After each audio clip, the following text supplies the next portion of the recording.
Muy buenas tardes, chicos. Sean bienvenidos al quinto laboratorio de la asignatura. En esta ocasión vamos a estudiar todos los procesos energéticos que ocurren a nivel celular.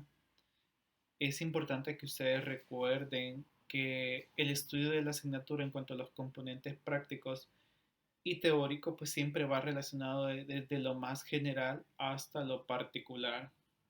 Entonces, ya estudiamos los componentes moleculares, las células, ciertas estructuras celulares, nos detuvimos bastante en la membrana y ahora vamos a ver ciertos procesos en los que los organismos vivos transforman la energía. Recuerden que todos los organismos vivos requieren energía y por lo tanto tienen la capacidad de transformarla y de acotarse a las leyes de la termodinámica también. Bien, entonces vamos a ver esta ocasión, en esta tarde, el prelaboratorio de la práctica 5. Antes, pues, quiero, por supuesto, desearles que todos se encuentren muy bien en sus casas, de salud y que se encuentren al lado de sus familiares o encargados respectivos, ¿verdad? Saludos a todos ustedes y saludos a sus familiares.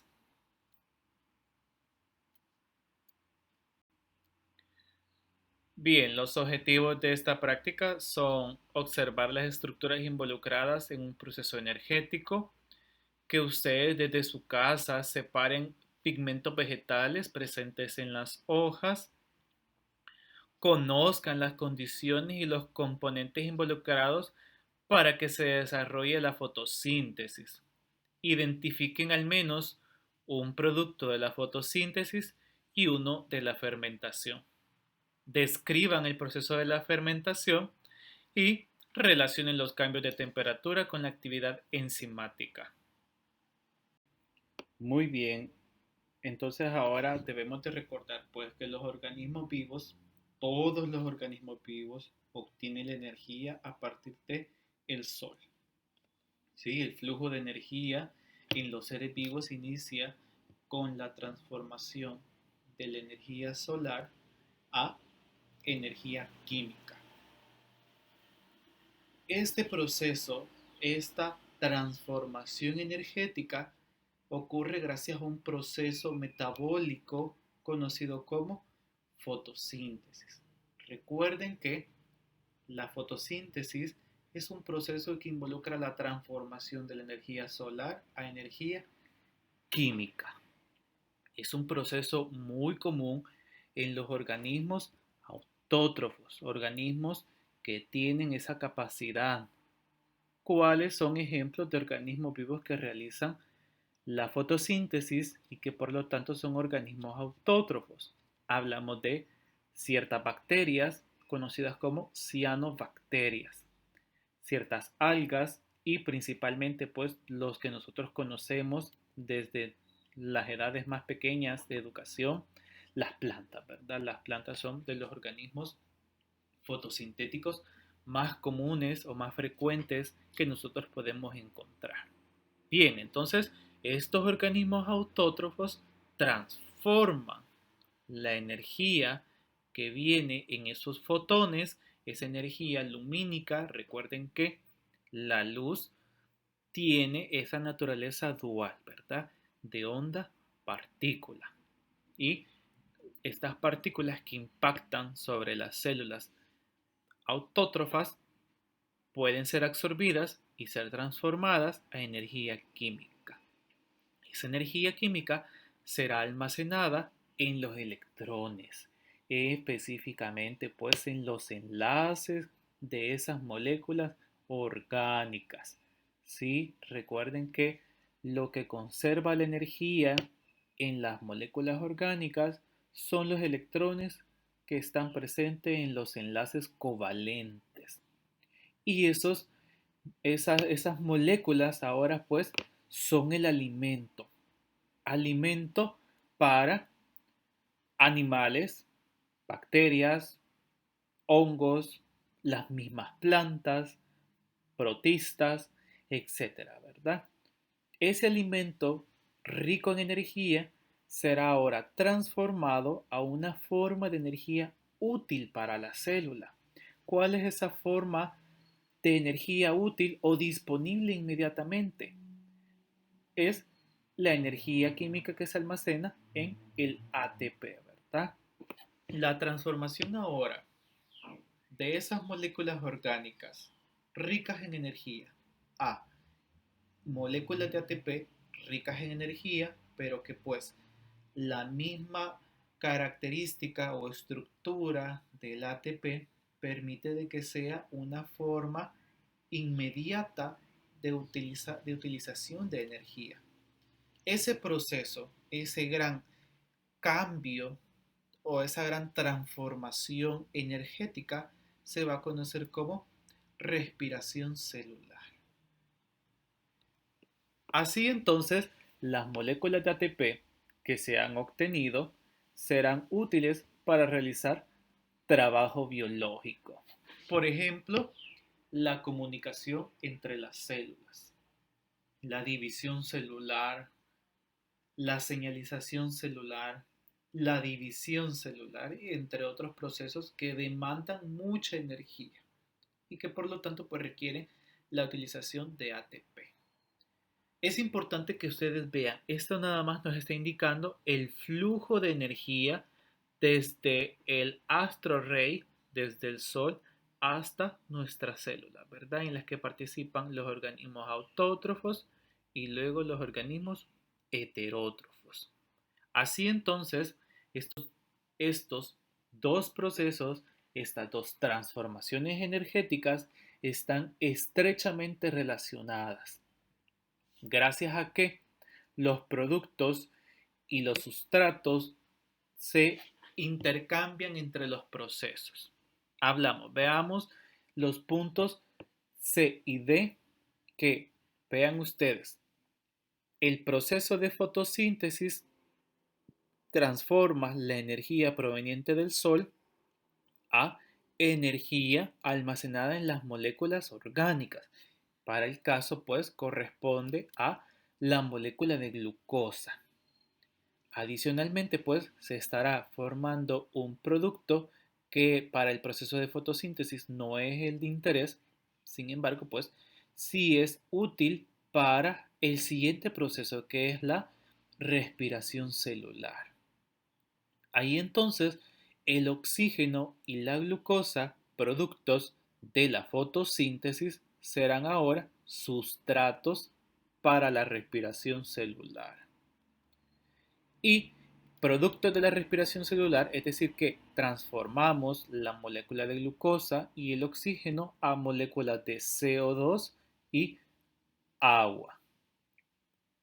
Se estarán siendo ahora el CO2 y el agua serán ahora los sustratos para la fotosíntesis. Por eso se dice de que estas transformaciones energéticas están estrechamente relacionadas. Y vamos a mencionar también de que independientemente cuál sea el proceso metabólico que se esté desarrollando, siempre va a haber una pérdida de energía. Ningún proceso, ninguna transformación energética es eficiente. Siempre habrá una pérdida en forma de calor, que es lo que pueden ver ustedes en la flecha, ¿verdad?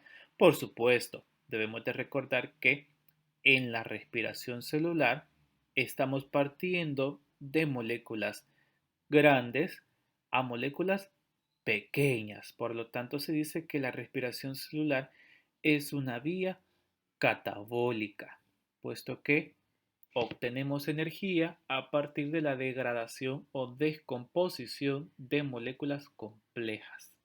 Mientras que la fotosíntesis es un proceso anabólico o una vía anabólica porque requiere la utilización de energía para transformar moléculas pequeñas como el CO2 a una molécula más grande y compleja como la glucosa. La energía que se utiliza para esa polimerización, esa transformación, es en este caso la energía solar.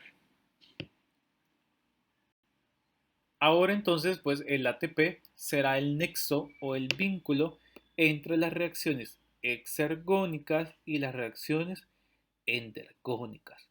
Observemos la primera flecha. La primera flecha nos está indicando que de los nutrientes que nosotros ingerimos, ya sean nosotros, seres humanos, resto de animales, las plantas, bacterias, protistas, algas, etcétera, ¿verdad? Vamos a transformar esas grandes macromoléculas, esas grandes moléculas orgánicas, ricas en energía, ricas en electrones, a moléculas más pequeñas, como dióxido de carbono, agua o amoníaco, a través de una serie de reacciones catabólicas. Y si recordamos el concepto, durante las reacciones catabólicas se estará liberando energía. Y esa energía que se está liberando de esta degradación o descomposición será utilizada o aprovechada para fosforilar el ADP. Así, la energía que se está liberando va a permitir que una molécula de ADP se una con un fosfato inorgánico y sintetice ATP. Y ese ATP lo vamos a utilizar para realizar trabajo biológico, por ejemplo, la contracción muscular, la comunicación celular, la transmisión de impulsos nerviosos, sí, ese también es un tipo de comunicación celular, recordarán ustedes, el transporte activo, la división celular, la síntesis de proteínas, etcétera. Muy bien, entonces ese mismo ATP puede ser ahora utilizado para las reacciones anabólicas o las reacciones endergónicas que requieren energía. Así, a partir de moléculas pequeñas o precursores sencillos y utilizando la energía que se libera de la hidrólisis del ATP, cuando el ATP se hidroliza, se rompe la unión entre el ADP y el fosfato, libera mucha energía. Y esa energía liberada es aprovechada en las reacciones anabólicas o endergónicas. Así entonces, pues el ATP es verdaderamente el responsable o el intermediario entre todas las reacciones metabólicas de un organismo vivo, en todo el metabolismo celular. Es el responsable.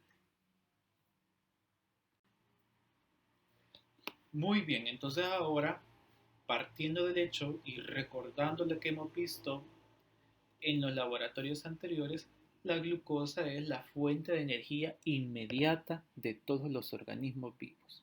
Por lo tanto, pues, todos hemos diseñado una serie de reacciones con las cuales se extrae lo más eficientemente posible la energía que está en esos electrones. El primer proceso, la primera etapa de degradación de la glucosa hasta obtener ATP es la glucólisis. La glucólisis es una serie de reacciones en las que la glucosa se va a romper a dos moléculas de piruvato.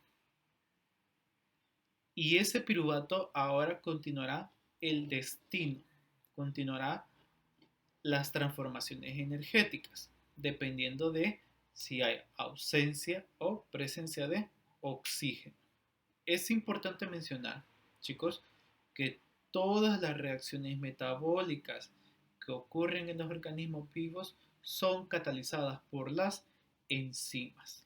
Independientemente si la reacción es anabólica o catabólica, y a pesar de que las reacciones catabólicas o exergónicas son espontáneas, siempre requiere la presencia de enzimas para que esa reacción ocurra a la velocidad adecuada con la que la vida se está realizando o desarrollando. Si no, pues ocurrirían muy lentamente. Ok, entonces recordemos, glucólisis ocurre en el citosol. No requiere la presencia de oxígeno y transforma la glucosa a dos moléculas de piruvato. Cuando haya presencia de oxígeno, la glucólisis, o más bien el piruvato, continúa la vía metabólica de la respiración celular. Algo muy importante es de que la respiración celular es todo el proceso desde la glucólisis hasta la obtención del ATP, pero se ha dejado con fines de esquema como una segunda etapa, aunque en realidad la respiración celular inicia desde la glucosa, ¿sí? Pero solo para que veamos cómo la clasificación en cuanto a los mecanismos de obtención de energía se ha dejado así. Ok, entonces cuando hay presencia de oxígeno, el piruvato, el piruvato va a continuar la degradación o la descomposición. Y hablamos de una respiración celular porque existe un aceptor final de electrones y porque adicionalmente hay una cadena de transporte de electrones. Deben de recordar ese concepto. Respiración celular es cuando hay una cadena de transporte de electrones y por lo tanto hay un aceptor final. Cuando el aceptor final es oxígeno, hablamos entonces que es la respiración celular aerobia. Ahí pues el piruvato entra a la mitocondria, en la mitocondria se transforma acetilcoenzima A, luego esa acetilcoenzima A entra al ciclo de Krebs y se extraen completamente la energía de esos carbonos, de esos enlaces que quedaban de la glucosa. En cada una de estas etapas se va a ir extrayendo electrones y protones o hidrógenos. Y esos se van a ir a la cadena de transporte de electrones, donde finalmente se da la obtención del ATP. Muy bien. ¿Qué sucede cuando estos organismos vivos no tienen mitocondria?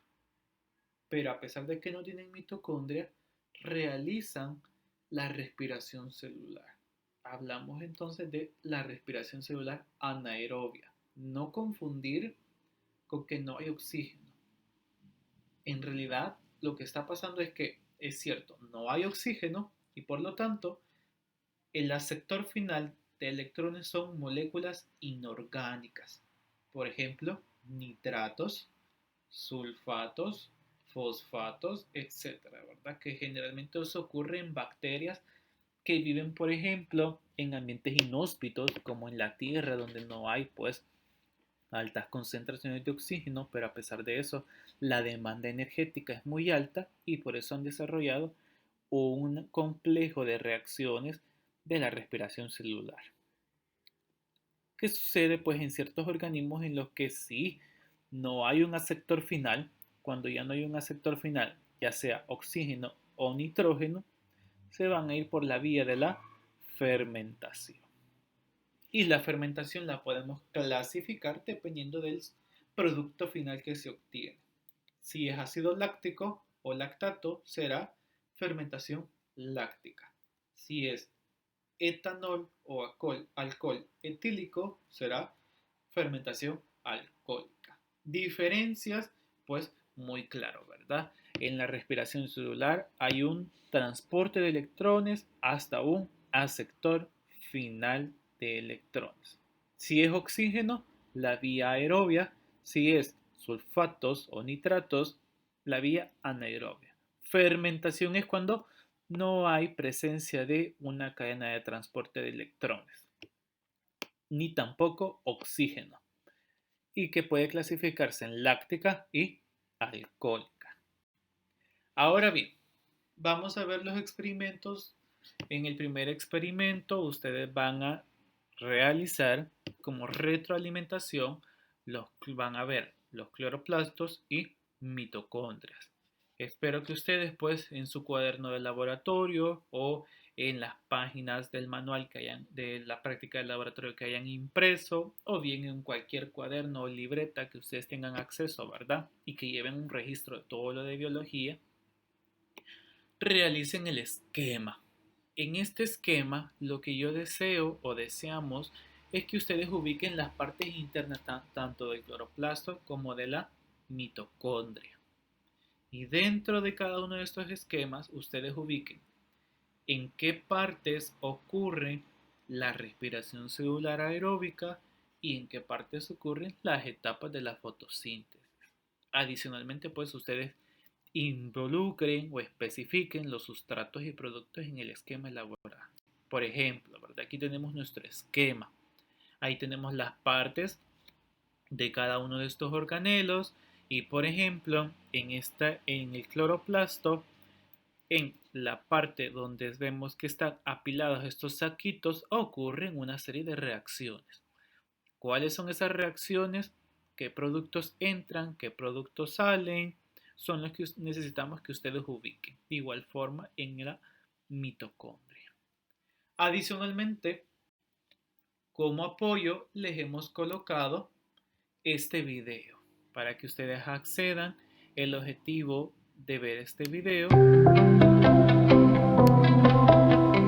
que ustedes, pues, más que ver, lo que deseamos es que ustedes vean con ciertas o tinciones de recuerden color verde, la estructura de que la estos elodea, serían los vean cloroplastos. las células vegetales Colocaremos el de la objetivo elodea y en vean de 40x, que donde dentro podremos de estas observar células se encuentran los de los cloroplastos. cloroplastos. Como podemos observar en las imágenes, ¿Sí? estos son los Vemos también cloroplastos. que, observen, se están De los movilizando, cloroplastos. esos Este cloroplastos están en movimiento se movimiento llama y este ciclosis. movimiento es debido a que se encuentran activos, se encuentran realizando la fotosíntesis y uno de los productos de, de formación que se da durante la fotosíntesis es el oxígeno. Ese oxígeno es el responsable de propulsar a los cloroplastos y que formen esas corrientes citoplasmáticas al interior de la elodea, de la célula de la elodea, y se vea como que se está moviendo. Es importante mencionar, ustedes ahí van a ver en el video cuál es el nombre de ese movimiento. Y es característico porque los cloroplastos no tienen ni cilios ni flagelos, ni pueden hacerse autópodos.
Pasamos ahora al segundo experimento. En el segundo experimento, ustedes van a extraer y reconocer pigmentos vegetales.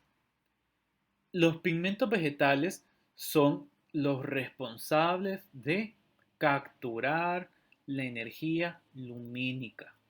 Estos pigmentos vegetales, recordemos la clase, están embebidos, están asociados a proteínas tilacoidales. Estas proteínas, junto con esos pigmentos, se denominaban o se asociaban formando como fotosistemas. Por eso decimos que en los cloroplastos se da la absorción de la energía lumínica, porque ahí están presentes los pigmentos vegetales, específicamente en las membranas tilacoidales de los cloroplastos. En cuanto a su clasificación, los vamos a clasificar por estructura química. Tenemos las clorofilas. Las clorofilas, recordamos que tienen dos partes.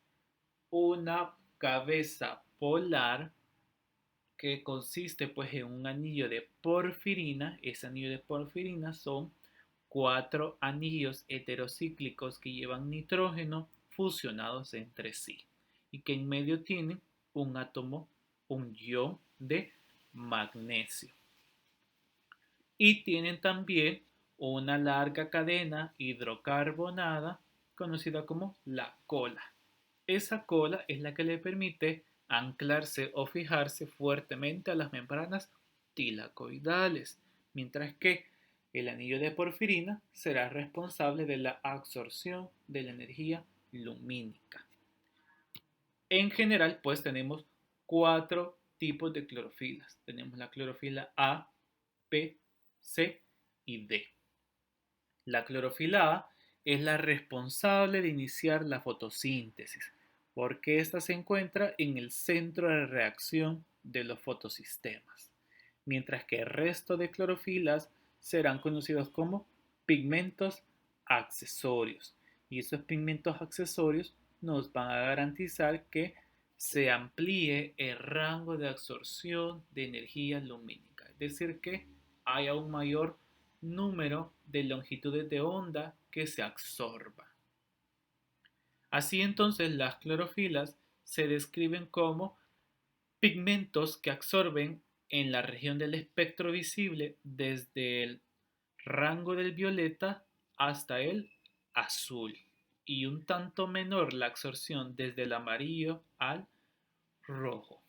Por eso es que cuando nosotros veamos, ustedes pueden ver en su esquema de la práctica de laboratorio que en la región verde las clorofilas no absorben esas longitudes de onda y por lo tanto las transmiten o las reflejan. Y así entonces las clorofilas se revelan con el color verde característico a nuestros ojos. Claro está que cada clorofila, como hay modificaciones estructurales, también modifica un poco el color. Así la clorofila A, que es la más importante, se ve de un color verde azulado, mientras que la clorofila B se ve un poco más verde amarillo. Ahora tenemos también otro tipo de pigmentos vegetales conocidos como carotenoides. Los carotenoides son moléculas lipídicas o liposolubles porque están formadas por cadenas hidrocarbonadas largas, insaturadas, tienen muchísimos dobles enlaces y dependiendo pues de ciertas ramificaciones, así serán la clasificación. Tenemos los carotenos y las xantófilas. En el caso de los carotenos vamos a verlos o se revelan con un color del amarillo hasta el anaranjado. Mientras que las xantófilas se ven únicamente como color amarillo. De igual forma, tanto carotenos como xantófilas, junto con las clorofilas B, C y D, son pigmentos accesorios que van a ampliar el rango de absorción de la luz. Ahora pues debemos de recordar, los pigmentos más abundantes son las clorofilas. Por eso es que la mayoría de las plantas se ven de color verde. Pero cuando estas plantas comienzan a marchitarse, las clorofilas se van descomponiendo y se revelan los demás pigmentos que pues son los carotenoides, que los vemos a veces como color amarillo o anaranjado allá en el hemisferio norte, donde se da el otoño.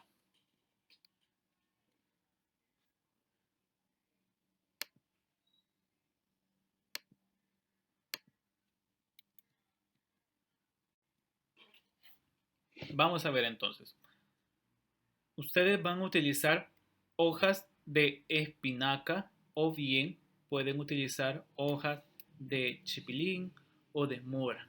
¿Qué van a realizar entonces? Ustedes van a tomar sus hojas, van a limpiarlas. Por favor, séquenlas muy bien. Cuando las vayan a lavar, séquenlas muy bien para que no haya mucha agua extra. Porque recuerden que estas hojas son muy jugosas, a pesar de que nosotros las podemos dejar sequitas, pero en el interior hay mucha agua. Entonces las secamos muy bien. Luego las vamos a transferir a un mortero. Como están desde su casa, pues no tenemos mortero. Vamos a utilizar un recipiente hondo, ¿verdad? Cualquiera. Un platito hondo o un recipiente para ello. Y con un tenedor van a comenzar a triturar las hojas, ¿sí? Agregándole etanol, ya sea alcohol, pues de preferencia de 90, que sea 90, uno de los que ustedes tengan, y si no, pues si no tienen, utilicen alcohol 70. Es importante mencionar, deben de tener el cuidado que no queremos que formen una papilla. No es el objetivo formar una papilla, dejar bien triturado, bien macerado. No, solo es una trituración que lo único que queremos es que ustedes rompan mecánicamente, da para el celular y vayan liberando de poco a poco los pigmentos. Esos pigmentos son solubles en etanol, se van a transferir, ¿sí?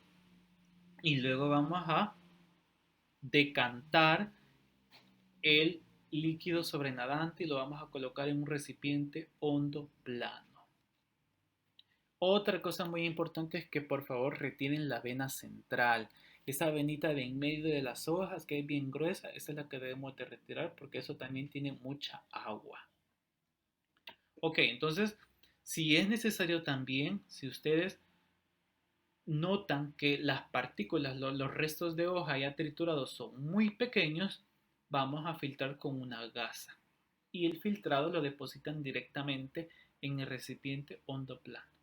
Idealmente solo el decantado basta. Si ustedes solo han triturado, no macerado, no se vayan a confundir. Ahora tomamos el papel filtro que ustedes tengan en casa o la hoja de papel toalla pues gruesa que ustedes tengan, van a cortarle y van a formar una tira. Esa tira que tenga un tamaño aproximado, no es que de verdad va a ser así, sino que tenga más o menos de alto de 10 a 15 centímetros y 12 centímetros de ancho. Ustedes lo doblan a la mitad, bien doblado, a manera de que esa hoja pues se sostenga por sí sola, ese recorte de papel se sostenga por sí solo durante la cromatografía. Sí, ahora vamos a colocar esa tira doblada de papel filtro sobre el extracto de la hoja que ustedes han preparado. Y van a dejar que el solvente, que el extracto suba hasta el borde del papel filtro. Más o menos que suba 2/3 de el tamaño total de la tira de papel. Van a observar, sacar la tira de papel, dejen que se seque un poco y luego van a observar las manchas que se les van a elaborar.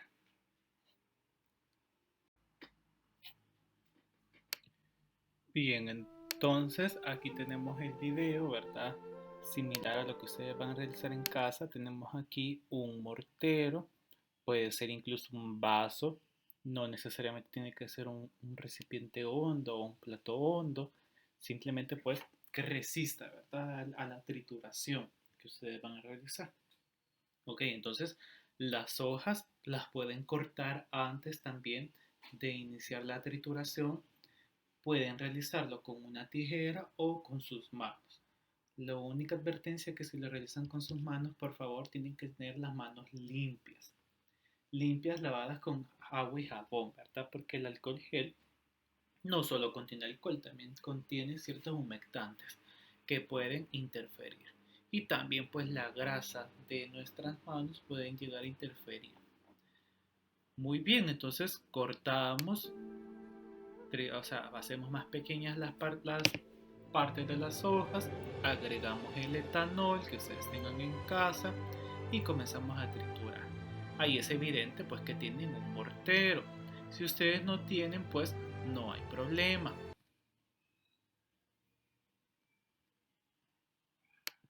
Si ustedes no tienen, no hay problema, sino que con un tenedor a manera de solo triturar y de extraer, sí, lo que buscamos es que el solvente, en este caso el etanol, vaya solubilizando esos pigmentos. Recuerden que esos pigmentos están hasta los cloroplastos. Entonces con la trituración rompemos la pared celular, vamos rompiendo mecánicamente también las membranas y el solvente se encarga pues de solubilizar, valga la redundancia, la hoja, perdón, los pigmentos. Luego, si es necesario, aunque si ustedes no han triturado hasta papilla, decantan únicamente y lo depositan directamente en su recipiente hondo plano. Si no, pues si quedó muy triturado, muy pasta, lo filtramos con gasa. Y ahora lo vamos a colocar en nuestro recipiente hondo plano.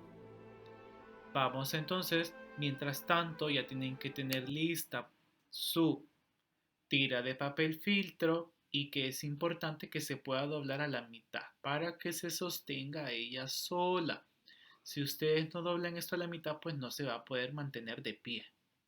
Y también es importante que sea de un papel un tanto resistente o rígido para que a medida que el solvente suba sobre la tira de papel, pues ésta se mantenga de pie. Y lo dejamos cierto tiempo, ¿verdad? Hasta que haya subido 2/3 del tamaño total o la altura total de la tira. Lo retiramos, dejamos que se seque y vamos a ver esto. Entonces ahí vemos, tenemos dos bandas de color muy pronunciadas. Una banda de color verde intensa y van a ver ustedes que hay una banda amarilla en la parte superior. Aquí es muchísimo más evidente esta banda amarilla. Entonces, ¿a qué pigmentos vegetales corresponde? Pigmentos que se ven de color amarillo. Mientras que los pigmentos que se ven de color verde, no puedo diferenciar, ¿verdad?, entre si este es verde azulado o verde amarillento, por lo tanto, caen en la clasificación general de ese tipo de pigmentos.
Pasamos ahora al tercer experimento. El tercer experimento, ustedes van a realizar un modelo fotosintético.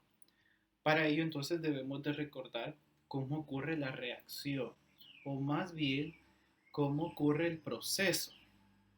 Recuerden que a pesar de que es un proceso metabólico, tanto la fotosíntesis como la respiración celular se pueden resumir en dos reacciones. La reacción global de la fotosíntesis, pues es la que ustedes tienen tanto en la práctica del laboratorio como ustedes pueden ver ahorita. ¿Qué es lo importante que debemos de recordar? Pues son las condiciones o los componentes que se necesitan para que la fotosíntesis se realice. Primero, pues, los sustratos necesarios o los componentes necesarios para que la fotosíntesis se dé es que debe de haber presencia de agua y debe de haber presencia de dióxido de carbono. Para que la reacción ahora se lleve a cabo requiere que existan los cloroplastos, puesto que los cloroplastos es donde se da la absorción de la energía lumínica. Sin la presencia de una célula que contenga cloroplastos, ya sea una planta, una bacteria o una alga, no puede darse la fotosíntesis, porque también no se puede absorber la luz. Y evidentemente, si no hay luz, si no hay energía lumínica que esté incidiendo sobre esa célula, no se va a realizar la fotosíntesis. Entonces así se transforma el dióxido de carbono a glucosa, mientras que el agua se va a transformar a oxígeno. Ahora veamos la reacción desde el punto de vista redox. Recuerden que en las moléculas orgánicas de la vida, las moléculas orgánicas que tienen importancia en las transformaciones químicas de la célula, se va a dar las reacciones de oxidación o reducción a través de la ganancia o pérdida de hidrógenos. Por lo tanto, vemos nosotros que el CO2, al CO2 se le va a agregar hidrógenos provenientes de la molécula del agua. ¿Sí? Porque vemos que el CO2, que el mismo carbono que está en el CO2 es el mismo de la glucosa. El oxígeno que está en el CO2 es el mismo de la glucosa y solo se le ha agregado los hidrógenos provenientes del agua. Mientras que el agua pierde completamente esos hidrógenos y queda como oxígeno. Por lo tanto, si el CO2 está ganando hidrógenos y evidentemente pues electrones, se estará reduciendo, mientras que el agua al perderlos se estará oxidando. Ok, entonces el modelo fotosintético se divide en tres partes. Primero vamos a realizar un control.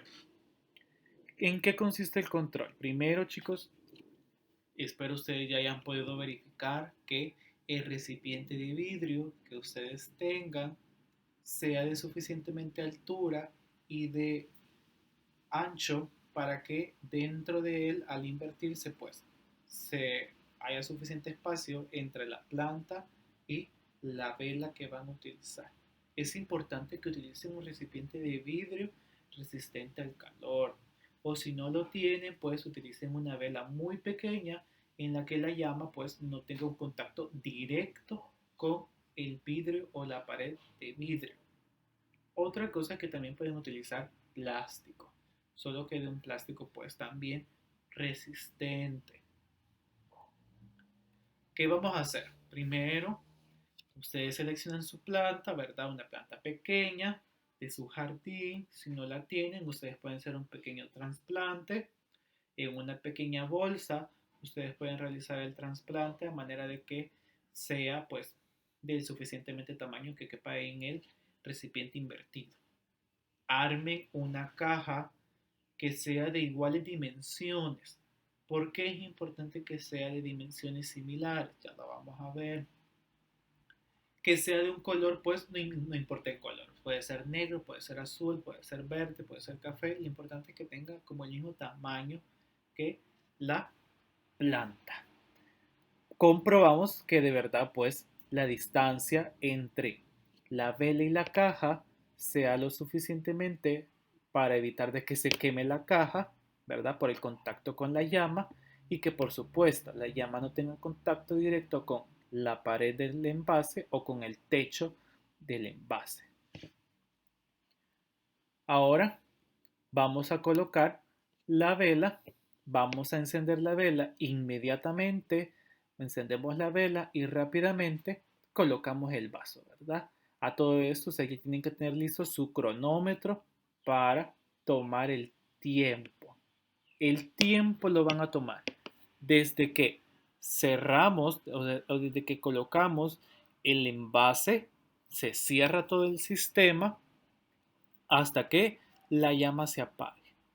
¿Qué está pasando aquí? Nosotros sabemos para que una llama mantenga o se mantenga viva requiere oxígeno. Requiere oxígeno para que la combustión se dé.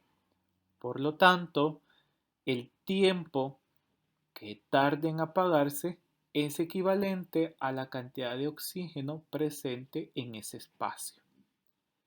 Ahí yace entonces la razón por la cual debe de tener dimensiones similares esa caja de control con la planta que utilizamos para que cuando nosotros hagamos las siguientes pruebas, consideremos que el excedente de tiempo, el mismo tiempo control, se le va a restar al tiempo de la prueba con luz y la prueba sin luz, porque ese tiempo corresponde a el oxígeno que contiene la caja y no el que llegase a proporcionar la planta. Ahora hacemos la prueba con la luz, ya utilizando nuestra planta, ¿verdad? Igualmente, ustedes comprueban la distancia entre la planta y la vela. Ahí dice caja, por favor, omitir eso. Luego, pues, vamos a encender la vela e inmediatamente ustedes van a colocar el vaso. Tomamos el tiempo y antes de eso, pues, debemos de asegurarnos que dos cosas pueden ser ustedes, chicos. Una es que realicen el experimento en un lugar en que haya iluminación, ya sea natural, no es necesario que sea directamente sobre el sol, ¿verdad? Porque estamos hablando que es en la tarde, o si ustedes lo gustan hacer el siguiente día, lo pueden hacer igual, pero no es que queremos que se quemen, ¿verdad? Sino que únicamente queremos que la planta esté iluminada, donde un sitio donde haya buena iluminación, ya sea natural o artificial. Tomamos el tiempo, ¿verdad? Y ese tiempo lo toman con su cronómetro de su teléfono celular. Evidentemente, ¿verdad? El tiempo que tardará en apagarse la vela debería ser mayor porque se está dando el proceso de fotosíntesis. Si se está dando el proceso de fotosíntesis, debería de estarse formando oxígeno y ese oxígeno mantendría vivo la llama. Algo muy importante es que y debemos de recordar más bien, que la fotosíntesis se divide en dos etapas. Una es las reacciones dependientes de la luz. Y recuerden que las reacciones dependientes de la luz solamente requieren agua y la luz. ¿Y qué productos de esas fases son? El ATP y el NADPH, que son los productos que le interesan a la planta, porque esos dos productos son sustratos para el ciclo de Calvin, junto con el CO2. Por lo tanto, ustedes en este modelo están aplicando la luz, la planta y el agua en vapor de agua. Así se va a estar dando las reacciones dependientes de la luz en este experimento. ¿Y cómo lo compruebo? Puesto que la llama se mantiene encendida más tiempo del que está encendida en el control. ¿Sí? Estamos claros con respecto a eso, ¿verdad? ¿Qué pasa con el CO2? Cualquiera diría, no le hemos colocado gas CO2. Efectivamente, no hemos colocado CO2, pero como el CO2 no es necesario para la primera fase de la fotosíntesis, no es indispensable. Ahora hacemos la prueba sin la luz, que para ello pues ustedes van a cubrir, van a tapar su recipiente con un papel negro de favor, ¿verdad? Porque el papel negro absorbe la luz externa. Vamos a comprobar siempre la distancia, ¿verdad? Y vamos a encender la vela inmediatamente. Debemos de dejar un espacio para que nosotros controlemos la llama, para que nosotros veamos la llama y podamos tomar el tiempo. Debe haber un espacio, una hendidura para que ustedes observen. Invertimos, ¿verdad? Después de que hayamos encendido la vela y tomamos el tiempo. De igual forma, el tiempo que exceda después de el tiempo control, ese tiempo corresponde al oxígeno que está formando la planta. Y ustedes van a evaluar en qué condición se da más la formación de oxígeno, cuando hay presencia de luz o cuando no la hay.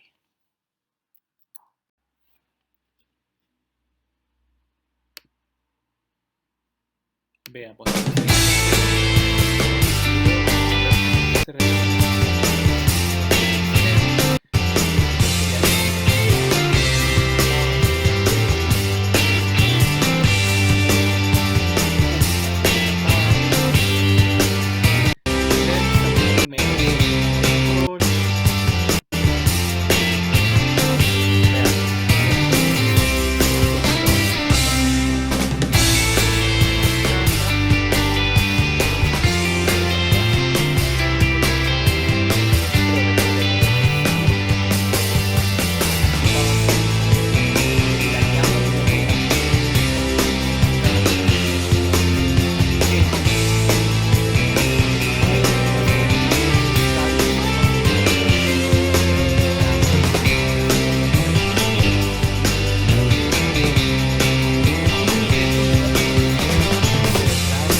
Ok, ahora pues vemos los procesos en los que los organismos vivos obtienen energía a partir de la glucosa. Los dos anteriores eran procesos anabólicos, fotosíntesis. Ahora partimos a procesos en los que a partir de la glucosa debemos obtener energía. Y decíamos, ¿verdad?, que todos los organismos realizan la glucólisis, la ruptura de la glucosa a piruvato. Cuando hay oxígeno, el piruvato puede entrar a la mitocondria y continuar todos los procesos. Pero cuando no lo hay, pues se va a ir por la vía de la fermentación. ¿Por qué se va por la vía de la fermentación? Porque requiere o continúe que la glucólisis se dé con normalidad, porque en la glucólisis también se obtiene energía. Esa energía que se obtiene proviene de las moléculas de NADH. Recuerden que durante la glucólisis hay ganancia de una molécula NADH que lleva electrones y lleva un protón, lleva un hidrógeno rico en energía porque lleva esos electrones. Ahora, como ya no hay oxígeno, ya no hay una cadena de transporte de electrones disponible al que va a ir a dejar ese electrón, debe dárselo a una molécula orgánica para que el NADH se oxide nuevamente a NAD y este NAD está disponible para la glucólisis. Así entonces los organismos vivos han desarrollado diversos tipos de fermentación que nosotros hemos aprovechado industrialmente. Hay ciertas fermentaciones en las que Propionobacterium sintetiza ácido propiónico usado para los quesos suizos.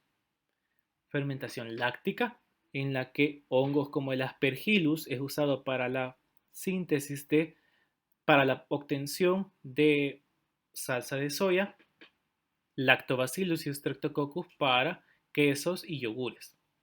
La levadura que ustedes van a utilizar, la Saccharomyces cerevisiae, que es utilizada para la obtención de dióxido de carbono en la industria de panificación y etanol, ¿verdad?, para la obtención de bebidas alcohólicas como vinos y cervezas. Clostridium, que es utilizado para obtener acetona e isopropanol en productos de limpieza o removedores de suciedad. Y tenemos una de las fermentaciones más comunes, que es la fermentación acética para la obtención de vinagre. Muy bien, entonces en el experimento 4 ustedes van a comprobar la fermentación por la producción de dióxido de carbono. Sí, esta pues, la fermentación alcohólica, igual que las fermentaciones anteriores, son reacciones óxido-reducción, ¿verdad? Porque implica que el NADH va a donar ese electrón y ese protón a una molécula orgánica. En el caso, las levaduras tienen la capacidad de que el piruvato lo descarboxile y formen acetaldehído, y este acetaldehído acepta el electrón y el hidrógeno oxidándose a NAD. ¿Sí? El acetaldehído acepta los electrones y el protón y se forma etanol. Y el NADH que quedó oxidado se forma a NAD, que está disponible para que continúe la glucólisis. La levadura, pues Saccharomyces cerevisiae o Saccharomyces cerevisiae, es un organismo anaerobio facultativo. Se dice que es anaerobio facultativo puesto que es un eucariota que contiene mitocondrias. Entonces, tiene la capacidad que en ausencia de oxígeno realice la fermentación. Es lo que ustedes van a realizar. Digo esto puesto que si ustedes cuando prepararon la levadura o si la están preparando, se les dio la indicación de que tenía que estar en ambiente frío o en refrigeración, porque la levadura, media vez esté a temperatura ambiente, ella comienza a crecer y ese crecimiento es producto de que está realizando reacciones metabólicas, puesto que está en presencia de oxígeno, ¿verdad? Ahora, ustedes van a preparar 4 bolsas. Estas 4 bolsas deben de tener igual tamaño. Hola a todos, nuevamente con ustedes en Experimentos Fáciles. Hoy vamos a hacer un experimento muy sencillo para demostrar la fermentación que realizan las levaduras. Una cucharada de plástico. De sacarosa, miren, bien concentrada, así más o menos se ve ese color. Está Luego disolviendo. preparan la solución de la levadura, transferimos o colocamos la suspensión de levadura, miren, ya le hemos agregado, ¿verdad? Antes la solución. Luego sacarosa. tratamos de y le vamos a Amarramos amarrar. herméticamente, dejamos un espacio, chicos, es importante Le dejar vamos ese a espacio. amarrar totalmente La producción de CO2 tenemos que dejar un espacio. y Si no, la le bolsa vamos a dejar y lo dejamos, ¿verdad? por unos si momentos. es la bolsa 1 a temperatura ambiente, si es la bolsa 2 a temperatura ambiente, si es la bolsa 3 en el freezer o en baño de hielo y la 4 con levadura hervida. Al final del tiempo deberían de observar esta cantidad de burbujeo que corresponde al CO2 y el incremento del tamaño, ¿verdad? Después de un tiempo de 20 minutos que hemos dejado nuestra muestra, observamos que la bolsa plástica se ha inflado.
Bien, entonces esto sería todo de mi parte en este prelaboratorio. Ustedes pueden realizar sus experimentos, ¿verdad? Nada más recordarles que nos estaríamos encontrando a las 4 p.m. para resolver cualquier duda, ya sea con mi persona o con el responsable del laboratorio, y entregar el artículo de laboratorio la próxima semana, ¿verdad? Espero pues les haya ayudado y éxitos, buena suerte y bendiciones. Espero todos se cuiden.